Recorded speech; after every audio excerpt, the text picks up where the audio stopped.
অনেক প্রতিভাবান ক্রীড়াবিদের তীর্থভূমি বগুড়ার আলতাফুন্নেসা মাঠ। এ মাঠে খেলে বড় কালু, সারোয়ার মাস্টার, আলফাজ আহমেদ গেদা, আবেদুর রহমান নান্টু, আইনুল হক, সাইফুল হক, অমলেশ সেন, ফজলুল করিম, ইসমাইল সম্রাটের মতো ফুটবলারের জন্ম।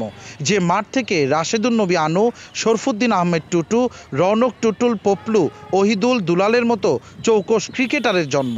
সঠিক পরিকল্পনা ও ব্যবস্থাপনার অভাবে অনেকটাই পরিত্যক্ত অবস্থায় পড়েছিল সেই মাঠটি।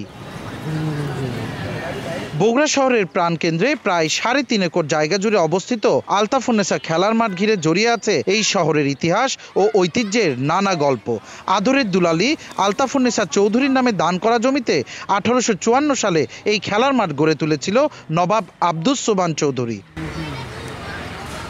তবে অযত্ন আর অবহেলায় অস্তিত্ব হারাতে বসেছিল এই ঐতিহাসিক মাঠটি। মিছিল, মিটিং, সভা সমাবেশ আর মেলা আয়োজনের কারণে খেলাধুলার অনুপযোগী হয়ে পড়ে এই মাঠ। ক্রীড়াপ্রেমীদের দাবি পূরণে অবশেষে মরা মাঠে প্রাণ ফেরাতে কোটি টাকা ব্যয়ে কাজ শুরু করেছে বগুড়া পৌর কর্তৃপক্ষ, যাতে খুশি মাঠে খেলতে আসা ছোট বড় সকলেই।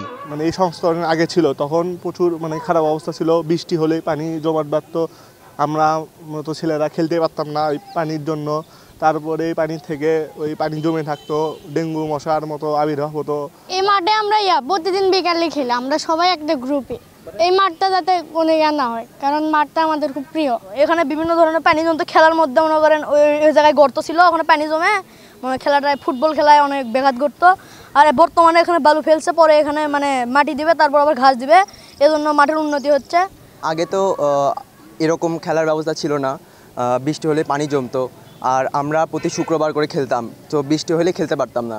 আমরা চাই আরও উন্নতি হোক, তারপর আমরা খেলাধুলা করতে পারি। সময়ের বিবর্তনে এই মাঠেই জন্ম হয়েছে জাতীয় ফুটবল দলের অনেক খেলোয়াড়ের। শুধু ফুটবল নয়, গেল 150 বছরে হকি, ক্রিকেট কিংবা ভলিবলেরও অসংখ্য খেলোয়াড় তৈরি হয়েছে এই মাঠে।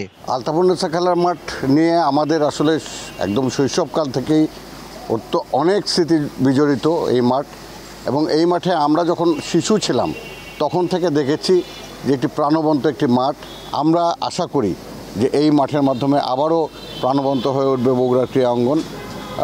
প্র্যাকটিস করবে আমাদের ছোট ছোট শিশুরা, কিশোররা, এবং এই মাঠ থেকেই আবার আমাদের নতুন খেলোয়াড় তৈরি হবে এই আশাবাদ ব্যক্ত করছি। পৌর কর্তৃপক্ষ বলছে খেলার মাঠে প্রাণ ফেরাতে কোটি টাকা ব্যয়ে পৃথক 3টি প্রকল্প হাতে নেওয়া হয়েছে।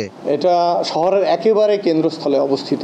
এই মাঠটি সৌন্দর্যকরণের জন্য এই বালির উপরে, বালিটি যেমন বসে যাবে, এরপরে আমরা আরও 6 ইঞ্চি মাটি দিয়ে সেটার উপরে আমরা ঘাস লাগাবো এবং একটি বিনোদন কেন্দ্র হিসেবে গড়ে উঠবে বলে আমি বিশ্বাস করি। নগরায়নের ফলে যখন দিন দিন কমছে খেলার মাঠের সংখ্যা, তখন বগুড়া শহরের বুকে এই মাঠ হাতছানি দিচ্ছে সম্ভাবনাময় আগামীর। দেরিতে হলেও প্রায় কোটি টাকা ব্যয়ে বগুড়া পৌরসভা মাঠ সংস্কারের যে ইতিবাচক উদ্যোগ নিয়েছে তাতে খুশি পৌরবাসী। তবে প্রকল্পের স্বচ্ছ এবং টেকসই বাস্তবায়ন চান ক্রীড়াপ্রেমী মানুষ। সঞ্জু রায়, দেশ টিভি, বগুড়া।